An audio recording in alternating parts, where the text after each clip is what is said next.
Living alone has its perks. You wake up when you feel like it, hang out at night, eat when you want, do what you want, when you want. It's great not having to worry about anyone but yourself.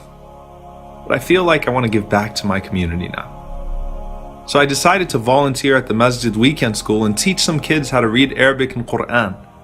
Some of my fondest memories growing up were at weekend school, so this is going to be interesting considering it'll be my first time there not as a student, but as a teacher. I hope the kids don't do to me what I used to do to my teachers. Hopefully not, considering I'm friends with their dads. Though it was a little rough in the beginning, I didn't feel that I did too bad of a job. Eventually we got into a rhythm and the kids even seemed to be enjoying themselves. But then towards the end of class, I received a call from a good friend of mine. I could tell the kids were getting bored, but I didn't really care too much since their parents were supposed to pick them up in 10 minutes anyway. So I told the kids to just take a break and relax until I finished my call.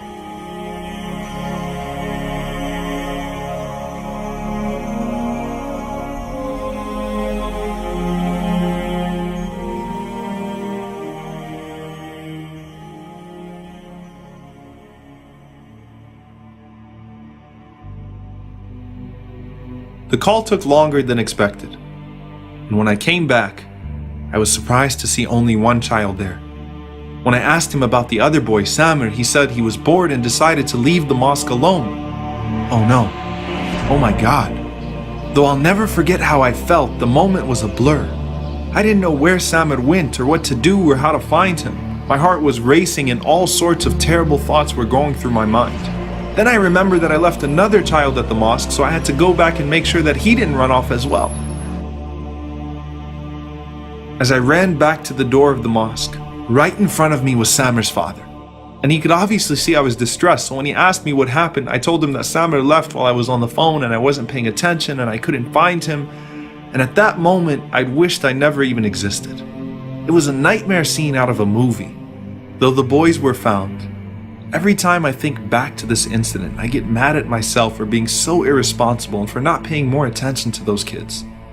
I knew that if I had been at work, I wouldn't have answered my phone in the first place.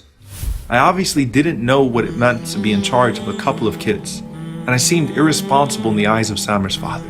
He saw me as a teenager who needed to grow up, and he was right, and that was my last day with Samir. When he heard the story, my uncle told me to take it easy on myself, but to realize that responsibility is not limited to parenting or being a husband or a paid employee. We have to be careful with everything and everyone that Allah has put under our care, even if for a moment. The Prophet, peace be upon him, said, "Each of you is a shepherd, and each of you is responsible for his flock." And that day, those kids were my flock, and I failed them. Personal accountability is stressed throughout the prophetic tradition. And we usually think of it solely in terms of spiritual matters like worship and sin. But our social obligations are just as important as our individual ones. And that's why you find that Umar ibn al-Khattab, as the leader of the greatest nation on earth, would cry, wondering if a donkey under his rule, but in a faraway land, would testify against him on the Day of Judgment for not fulfilling his rights towards it.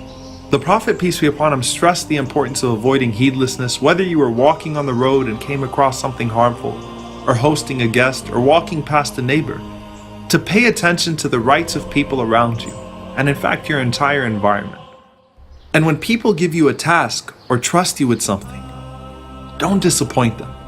Anas radiallahu anhu says that one time the Prophet, peace be upon him, sent me on an errand and I got caught up with the other kids and started playing with them.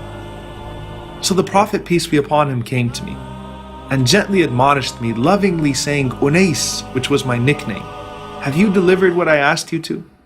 Rasulullah, what would you have said to me that day when I almost lost that child? You taught us to be better than that, and to treat every child as our own, every place on earth as our home, and every stranger like family. Sallallahu alayka ya Rasulullah.